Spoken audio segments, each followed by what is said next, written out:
Welcome to ASLE वजह। सच तो ये है कि ज्यादातर लोग नेचर से दयालु नहीं होते। वो दयालु तब होते हैं जब उन्हें उससे कोई फायदा हो। अब हाँ, ये सुनने में थोड़ा कठोर जरूर लग सकता है, लेकिन ये एक ऐसी साइकोलॉजिकल सच्चाई है जिसे हम लोग अक्सर नजरअंदाज कर देते हैं। देखिए, इसका मतलब ये नहीं कि हम सिनिक बन जाएं। नहीं, इसका मतलब है इंसानी इंटरैक्शंस के पीछे जो एक साइलेंट सिस्टम काम करता है ना, उसे समझें। चलिए, इसको ठीक से समझने के लिए एक कहानी देखते हैं। रोहन की कहानी। रोहन एक ऐसा इंसान था जिसे सब लोग गोल्डन हार्ट वाला मानते थे। ऑफिस में सबसे हेल्पफुल, दोस्तों के ग्रुप में सबसे रिलायबल, और फैमिली उनके लिए तो हमेशा हमेशा डिपेंडेबल। रोहन के लिए काइंडनेस यानी दयालुता एक तरह की इन्वेस्टमेंट थी। उसका बिलीफ सिस्टम बहुत सिंपल था। उसको लगता था कि लोगों की मदद करने से ट्रस्ट बनता है, फिर उस ट्रस्ट से रिस्पेक्ट मिलती है, और जहां रिस्पेक्ट हो वहां रिश्तों में सिक्योरिटी अपने आप आ जाती है। बिल्कुल साफ लॉजिक था उसका, है ना?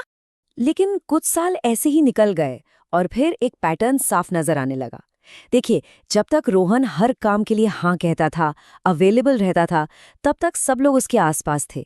पर जिस दिन उसने बस 1 या 2 बार ना कहना शुरू किया, बस वहीं सब कुछ बदल गया। सोचने वाली बात है।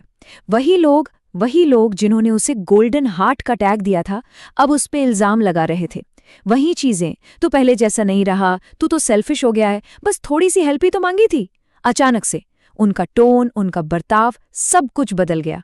और रोहन, वो बेचारा कंफ्यूज था कि आखिर उसने गलत किया क्या। और ये पैटर्न ये हर जगह दिख रहा था। ऑफिस की ही बात ले लीजिए। एक प्रोजेक्ट था जिसपे सबसे ज्यादा मेहनत रोहन ने की, लेकिन जब क्रेडिट शेयरिंग की मीटिंग हुई तो मैनेजर ने बड़ी आसानी से कह दिया ये एक टीम एफर्ट था। बस, टीम एफर्ट। किसी ने रोहन का नाम तक नहीं लिया, और रोहन ने सोचा खैर चलो, अगली बार शायद। पर वो अगली बार ना कभी नहीं आया। और दोस्तों के साथ वहां भी सेम स्टोरी। जब तक रोहन सबके लिए पे कर रहा था, तब तक प्लान्स बनते रहते थे, पार्टी होती रहती थी। लेकिन जिस दिन उसने सिर्फ इतना कहा, यार इस बार बिल स्प्लिट करते हैं, बस पूरे ग्रुप में एक अजीब सी ऑकवर्ड साइलेंस छा गई। और फिर धीरे धीरे पार्टी के इनवाइट्स आना ही बंद हो गए। और बस यहीं पर वो एक अनकंफर्टेबल सवाल सामने आ खड़ा होता है। क्या लोग किसी इंसान को इसलिए पसंद करते हैं कि वो कौन है, या इसलिए पसंद करते हैं कि वो उनके लिए कितना यूजफुल है? अगर थोड़ा ईमानदारी से इसके बारे में सोचा जाए तो जवाब काफी जल्दी मिल जाता है। देखिए, साइकोलॉजी इस मामले में बिल्कुल साफ है। हम इंसान फंडामेंटली इमोशनल नहीं, ट्रांजैक्शनल हैं। और हाँ, इससे पहले कि गलत समझें, ये कोई सोची समझी चाल नहीं है। ये तो एक ऑटोमेटिक सबकॉन्शियस प्रोसेस है। एक ऐसा प्रोसेस जो हर सिंगल इंटरैक्शन में बैकग्राउंड में चलता रहता है। जब भी हम किसी नए इंसान से मिलते हैं, हमारा दिमाग बिना हमें बताए एक साइलेंट स्कैन करता है। पता है क्या पूछता है खुद से? नंबर 1, इस इंसान से मुझे क्या मिलेगा? नंबर 2, इसके साथ इंटरैक्ट करने की कॉस्ट क्या है? और नंबर 3, क्या इसकी बाउंड्रीज को थोड़ा पुश किया जा सकता है? ये सब सबकॉन्शियस लेवल पे होता है। तो अब सोचिए, जब लोग रोहन से चिढ़ने लगे, तो वो इसलिए नहीं था कि रोहन ने कुछ गलत किया था। नहीं, वो इसलिए चिढ़े क्योंकि रोहन ने उस अनस्पोकन इक्वेशन को बदल दिया था। एक ऐसा इक्वेशन जिसके वो आदी हो चुके थे। उनका जो प्रिडिक्टेबल फायदा था ना, वो अब उन्हें उतनी आसानी से नहीं मिल रहा था। It wasn't personal, it was the equation. ये एक बहुत ही सिंपल सा प्रिंसिपल है। जिस चीज की कोई कीमत नहीं होती, उसकी कोई रिस्पेक्ट भी नहीं होती। फ्री चीज की डिमांड तो हमेशा ज्यादा होती है, पर उसकी कदर नहीं होती। रोहन की मदद, उसका टाइम, उसकी एनर्जी, ये सब फ्री में अवेलेबल था। इसलिए इन चीजों की डिमांड तो आसमान पे थी, पर वैल्यू बिल्कुल जीरो हो गई थी।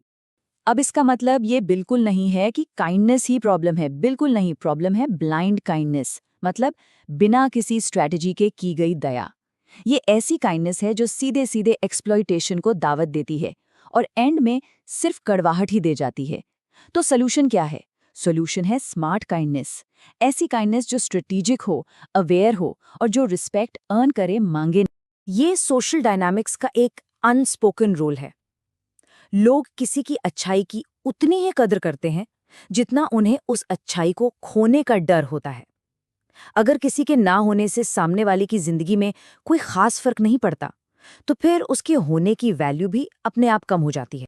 रोहन ने धीरे धीरे सच्चाई को समझा और उसने दयालु होना बंद नहीं किया।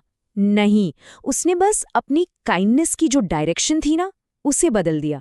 अब वो हर रिक्वेस्ट पर सीधा हाँ नहीं बोलता था, हर मैसेज का तुरंत जवाब देना जरूरी नहीं समझता था। और इसका नतीजा वो काफी इंटरेस्टिंग था। कुछ लोग जो साफ साफ सिर्फ फायदे के लिए जुड़े थे, वो बिना किसी झगड़े के चुपचाप उसकी लाइफ से निकल गए, फेड अवे हो गए।